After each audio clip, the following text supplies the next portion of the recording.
a plein d'oligo-éléments, du fer, du magnésium. On sait toutes les vertus de ces oligo-éléments pour le cerveau, pour la circulation, le cœur, etc.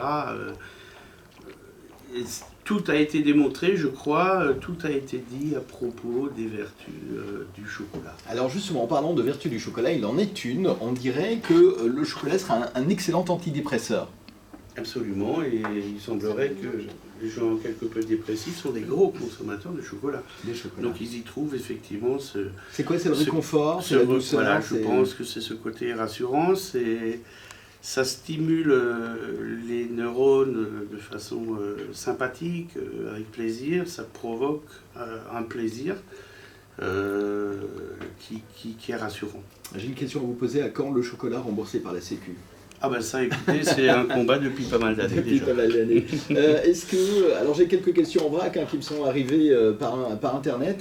Est-ce que lorsqu'on est diabétique, on peut consommer du chocolat, ou est-ce qu'il y a une certaine gamme de chocolat qui est destinée aux diabétiques?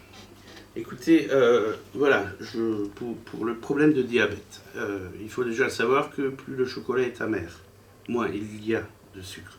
75%, 80% de cacao, ça fait très peu de sucre, ça fait que 10% à la limite de sucre dans ce chocolat. Donc il faut le prendre en considération quand on a un problème de diabète, mais c'est très peu sucré. Maintenant, il existe des chocolats sans sucre, appelés sans sucre couramment, mais c'est avec édulcorant. L'édulcorant est un maltitol, c'est un sucre à base de blé.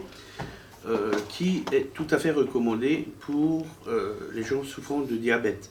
Donc le chocolat, ce n'est pas un édulcorant tel qu'on le connaissait, aspartame et compagnie, il n'a pas de goût, il a un très bon goût de sucre.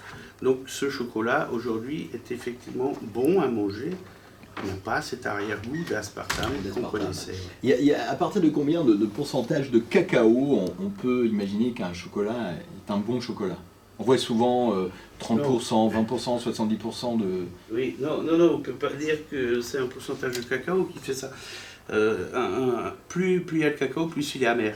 D'accord. Donc en fonction de chaque individu, on choisira son pourcentage. Donc c'est une question de goût, c'est pas une question de qualité. Non, un chocolat au lait peut être de très bonne qualité ou de très mauvaise qualité aussi. Voilà, je pensais particulièrement à un auditeur qui s'appelle Jean-Pierre qui nous a posé cette question, oui. Donc je pense qu'on lui aura répondu.